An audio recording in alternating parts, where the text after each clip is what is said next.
Coming up next on The Voice of Alabama Politics, Al GOP continues to fracture.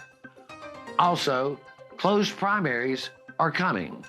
And Steve Marshall said he was never interviewed for the documentary, The Alabama Solution. My name is Julius, and I'm your twin brother.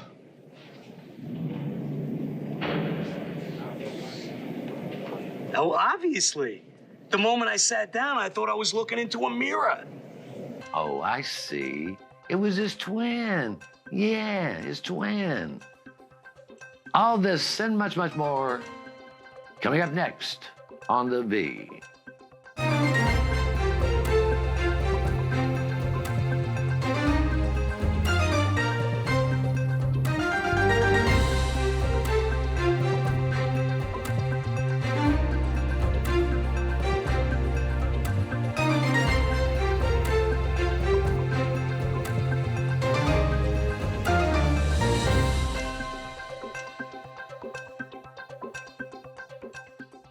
Welcome to The Voice of Alabama Politics, where we tackle the tough issues so you have the hard facts. I'm your host, Bill Britt, and as always, I'm joined by Susan Britt, research guru extraordinaire, and what can I say about the incomparable Josh Moon, investigative reporter at APR and columnist with the same publication. How you doing? Oh, I'm fantastic. And listen, there are many things that have been said about me, so I understand the trouble. And none of them as flattering as what I say. Right. But anyway, you know, and we talked about this a little bit last week, but there are gaping fissures taking place within the Alabama Republican Party. And basically what you have is what I would call institutional conservatives versus the far-right activists. And as we've seen, the far-right activists have become more and more involved in trying to direct not only the party, but the Republicans that govern, even to the point of now they want to have some say, Susan, over who the chairs are of the various committees. Mm-hmm. They have gone on a witch hunt after Speaker Nathaniel Ledbetter, who has a very conservative record. Most of the things they want, they've gotten. But what we're seeing is a fracture, and it's going to become more obvious as Scott Stadhagen takes control of the party. And what I have been hearing from all corners of Alabama is that they are concerned, and these are Republicans, and they are power brokers, and they are big business people and small business people, is stability. Mm-hmm. Because as we all know, stability in politics is like stability in the markets. Money flows towards stability. It flees chaos. What we're seeing is mounting chaos. How do you think this is going to play out, or what is your notion, Susan? Well, this fissure is quickly becoming a chasm or a canyon. I mean, because it's rolling pretty fast. The party now wants to control everything within the legislature, from who gets picked for committees, who chairs the committees. They want to have just overall control. And I don't really think that your more level-headed Republicans are going to stand for that, being told what to do by the party within their own chambers. So I see it really becoming a problem. The infinding's already started. The backstabbing's been going on for weeks, and it's only intensifying, and it's only going to continue to intensify. Josh, they have not learned a single lesson from the collapse of the Democratic Party almost some 20 years ago, but this is the same playbook. I know you don't feel badly that they're collapsing here, but how does the Democratic Party take advantage of what is happening in the Republican Party, or can they? Yeah, I think I think you're kind of seeing it right now, where you have a solid lineup. There was a little event in Birmingham a couple of weeks ago with Pete Buttigieg and Mayor Woodfin. Doug Jones was there, and Buttigieg talked about, for the first time in 20 years, there are Democratic candidates for every statewide office. There are solid candidates up and down the ballot.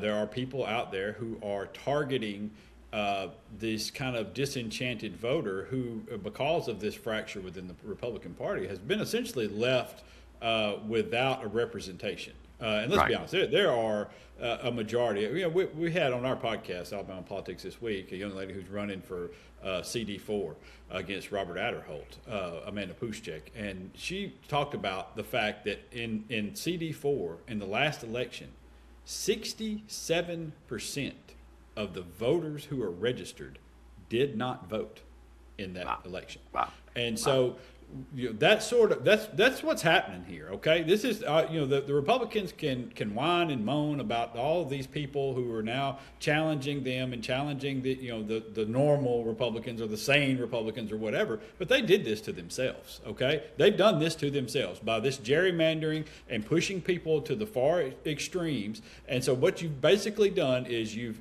discouraged voting from people because everybody knew who was going to win the elections. And so it's just set up basically this base of eccentric voters who are now controlling most of these things. And it's given rise to people who believe they are on a mission from God, like they're the Blues Brothers. And really, that when you have that behind you, nothing that you present do you ever think is wrong, because it's God's will that you go in and control the libraries and what people do in their bedrooms and all that. Unfortunately, they are not funny like the Blues Brothers. No, and they're neither scary. can they dance like the Blues Brothers. But I tell you one of the things that is going to be really telling. This is the kind of thing that happened in Georgia after the 2020 election. The institutionalists like Brian Kemp, governor, and Ratzenberger over there, Secretary of State, would not back Donald Trump's claim that he won Georgia. Right. So what happened was the far right, or the MAGA folks, kept pushing that, and they kept pushing to go further and further and further to the right. Well, Georgia has become more purple than ever. So what Kemp and Ratzenberger and what I call institutional Republicans did, Josh, Susan, is they basically said, okay, we're going to go over here and we're going to start our own thing, and you can keep your crazy part of the party. And guess what? The money followed the institutionalists. Mm-hmm. They followed stability. Yeah, they follow stability. Yeah, and they'll follow. Listen, I think right now there are a lot of businesses out here, secretly on the down low, that are starting to donate to Democrats, because when you take a look at what's happening in the Republican Party right now, that ticket that's being led by Doug Jones and Ron Sparks and Philip Ensler, that's the people you want. Those are the sane governing people that are going to go in and give you a sane government. They're going to be consistent. They're going to be logical. They're going to be people you can talk to. They're going to protect things. They're going to look for the working class folks and give them opportunities. That's not what's happening on the other side. Right now, the other side is worried about their libraries. Well, and that's not been a paid commercial for the Democratic Party, but I think it's just reality right now. I think you're gonna see some stability in the Georgia solution, but who knows? You're watching the voice of Alabama politics. We'll be right back.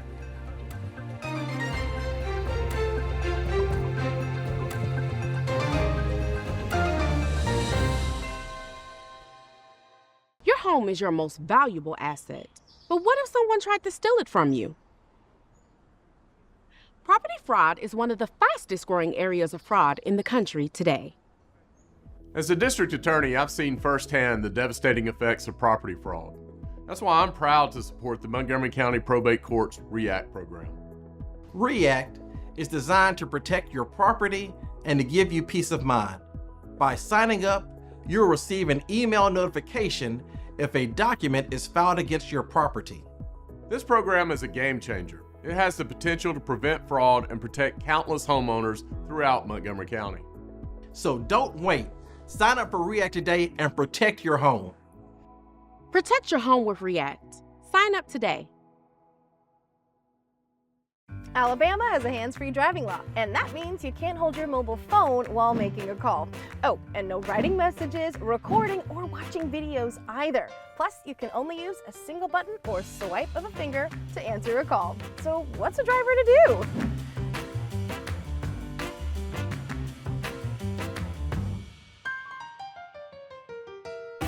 Alabama's hands-free driving law is in effect. Follow it.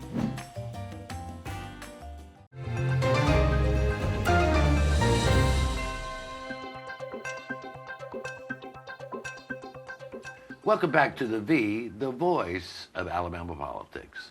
Now I want to kind of cover two things in this segment. The first one, Josh, is that you wrote a column this week that I think was very moving, and it was because the logic in it was so good. A film came out, documentary, called The Alabama Solution, and it documents what's going on in our prisons. We'll get to that in a little bit, but these intertwine. And you wrote about the rape, the extortion, the drug trafficking, and all this that goes on in our prisons. Now, Attorney General Steve Marshall says that he's tough on crime, but he's only tough on crime if it's out here in certain communities or certain places. As far as doing anything about the crimes within the prisons, he doesn't do a thing. And, No. and as you said, crime inside the prison and outside the prison are still crimes. I'm paraphrasing, but it was a brilliant piece of work. Well, thank you. I appreciate that. It's not often that I land on that. But hey, listen, I saw Steve Marshall's response to being invited kindly, I might add, by the director of the Alabama Solution to come to the Oscars, he and Kay Ivey, and attend the viewing party of the film and talk with them about solutions possibly to what they're going to do to these things. And Steve Marshall turned it into he was being attacked and he's not going to be intimidated by this very kind and meek director who invited him to come and do this. And it was more nonsense, but it struck to the heart. His response kind of struck to the heart of what the problem truly is in our prisons, and that's that. Steve Marshall's response was, "Listen, you don't know what these guys did to wind up in prison.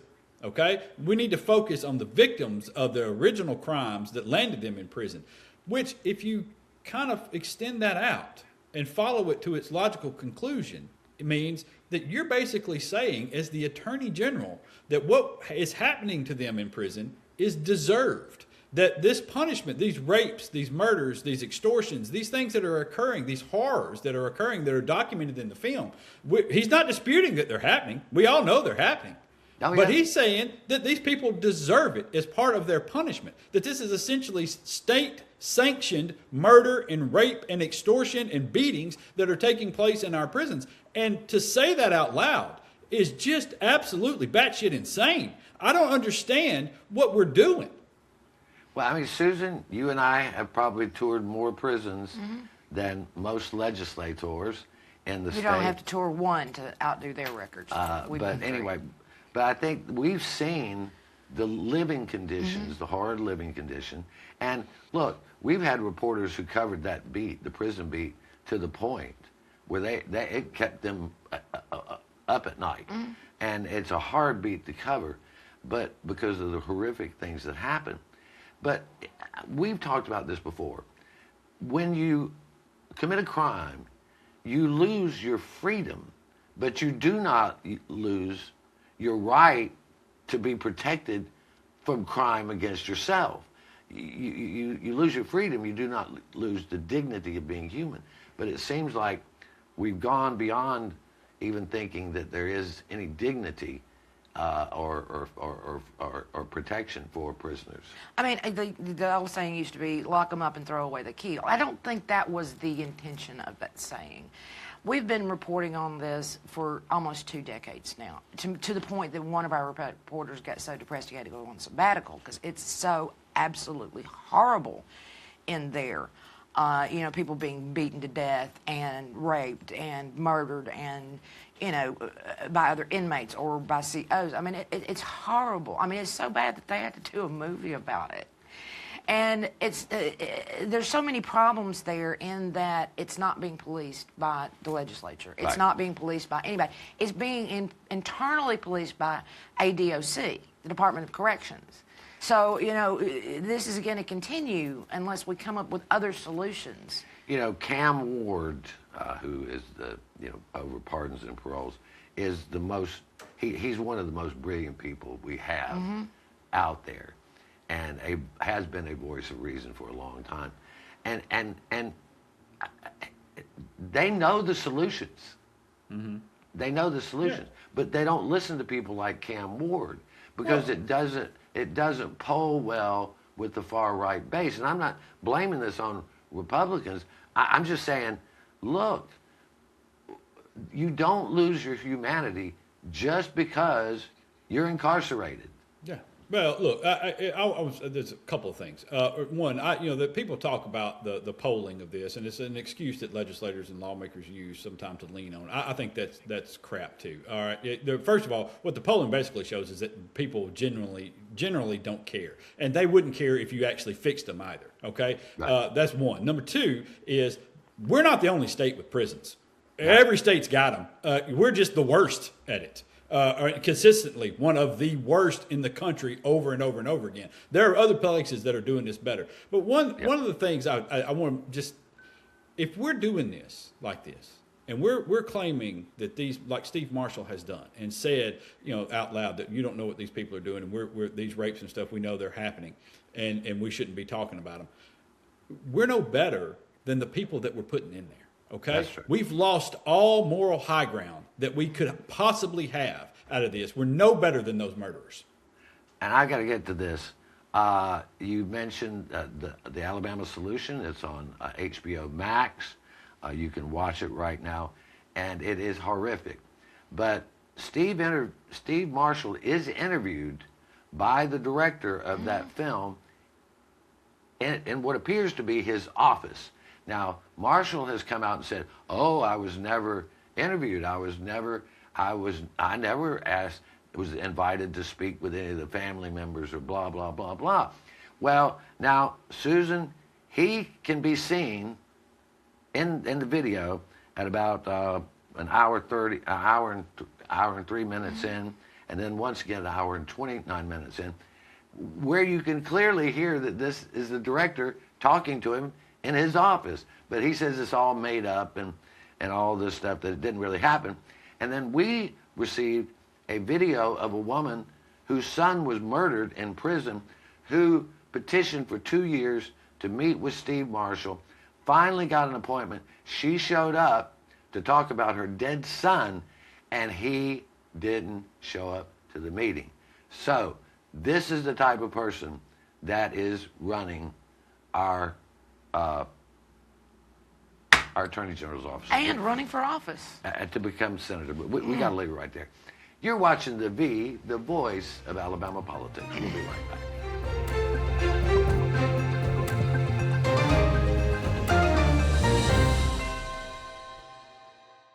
Alabama has a hands-free driving law, and that means you can't hold your mobile phone while making a call.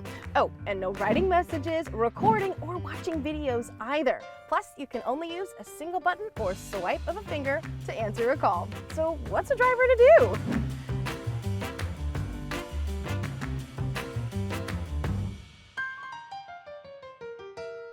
Alabama's hands-free driving law is in effect. Follow it.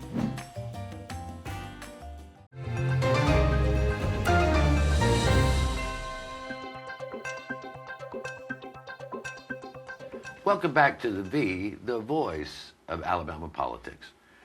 Now, I don't want to beat a dead horse, or I don't want to kick a man when he's down.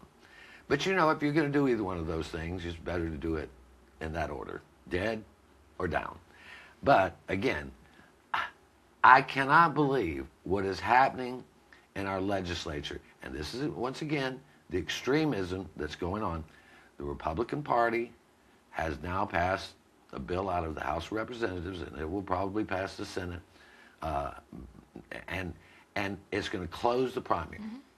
And what it means is only people who register as Republicans can vote in Republican primaries. Only people that register as Democrats can vote as Democrats. And the independents are left out.